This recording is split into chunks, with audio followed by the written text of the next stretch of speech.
nagpasibat. At nung gabi na yun gusto niya magpasibak. Ang sabi ko bakit naman, ano bang dahilan? Nagtataka ako bakit ako pa natripan. Magkakagulo kami pagka nag-aalaman, kaya mabuti pa sigurong bumalik ka na lang. Sabi niya easy ka lang, ako ang bahala. Pabiro niya pasabay ikaw ang kawawa. Tas bigla siyang lumabas, tumingin tumawa, niyakap ako't hinalikan sa baba hanggang sa liig. Ako na may nahawa, tinanggal ang suot niya, tinulak sa kama hanggang sa parang wala na siyang maalala. Nagulat ako sa sinabi niya sa akin na di raw makalimutan kung paano ako bumayo.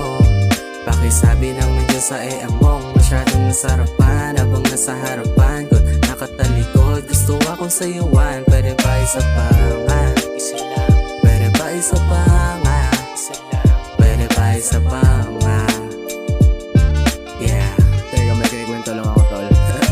Gimmick mga tropa ko sa icon. Chill na muna pagkatapos grind ko sa mag-apon. Habang umiinom may na lumingon. Habang amats na pareho meron siyang binulong. Mata nagkatitigan, halata naman parehas tayo kahit di na magparinigan. Hugis lang yung katawan, halata na palaban. Gusto niya akong iuwi para magkabanatan. Real na shit, inuwi niya ako grabe. Patay na ilo sabay dumampi na kanyang labi. Wala akong masabi, galing niya pala grabe. Gusto niya pa maulit ganito ang pangyayari. Kaso lang malabo kung maalala pa ako. Parehas amats lang hanggang dun lang tayo. Sasabay sa trip parunong makipaglaro. Nakita kong kawawa paano naman nobya mo. Di raw makalimutan kung paano ako bumayo.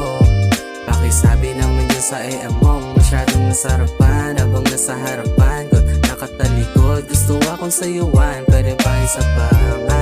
Isa lang. Pwede ba isa pa